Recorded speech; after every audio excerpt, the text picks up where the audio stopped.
hanno un rapporto di lealtà con la mia memoria. Nei momenti vivono troppi minuti dei miei giudizi, hanno il pudore e la sensualità degli sguardi bassi.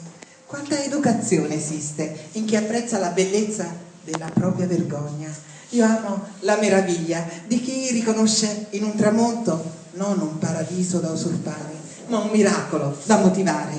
Scriverò finché potrò dire al mondo che un sogno non è in un obiettivo, ma nell'architettura di un sorriso vero. Maurizio Marchetti.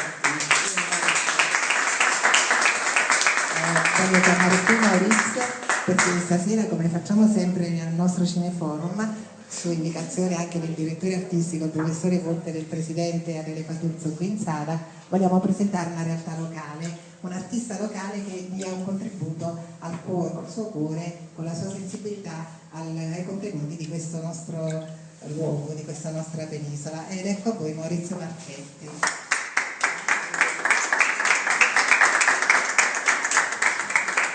Maurizio, molti premi, vero, nella tua carriera, molti riconoscimenti. Sì.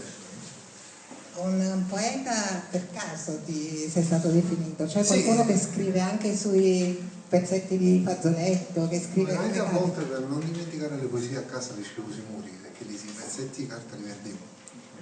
Un poeta che è stato premiato in occasioni importanti. No, il premio più importante l'ho vinto a Pozzuoli quando fu scelta la mia poesia per Sofia Loren, quando fece i suoi primi, giustamente, i primi 70 anni, e furono consegnate dal sindaco le chiavi della città e la mia poesia a Sofia Loren.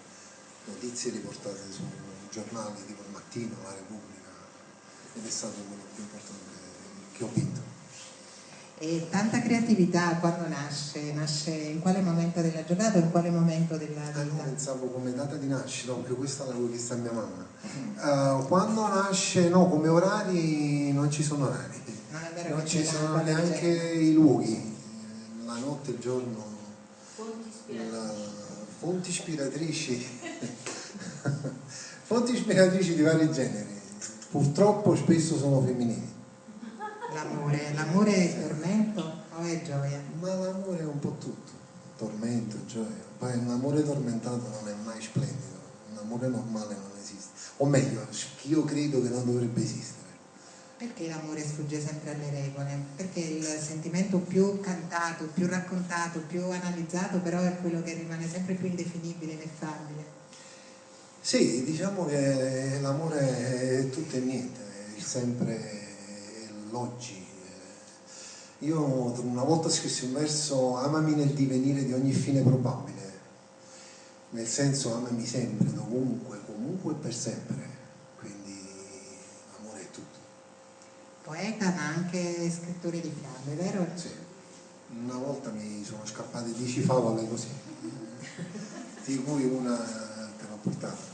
Scrittore per caso, quindi sentiamo una sua fiamma. Il prato coccolone era un normalissimo prato con pochi alberi, soli, qualche piccola margherita sparsa qua e là ed un sacco di terra incolta. In questo prato ogni tanto si recava una bambina di nome Camilla che appena giunta vi si sedeva nel centro guardandosi attorno per ore e ore in totale rilassatezza. Inizialmente nessuno la vedeva e lei coltivava questa abitudine particolarmente strana.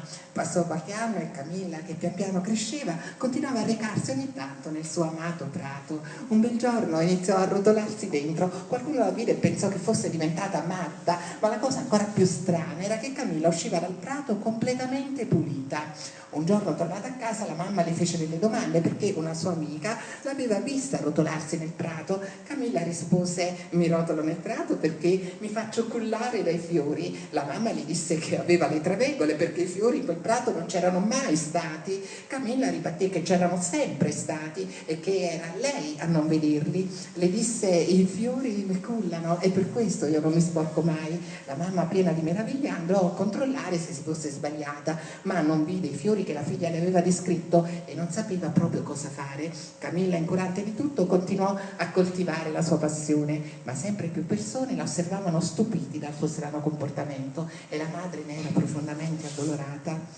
Un giorno all'improvviso si presentò un meraviglioso ragazzo nei pressi del prato, chiedendole se lei vedesse quegli splendidi fiori. Camilla, rapita da una gioia incontenibile, gli svenne tra le braccia. Quando riprese i sensi, il giovane era ancora lì, intento ad accarezzarle i capelli, e le porgeva un mazzo di fiori appena raccolti, che avevano un profumo intensissimo.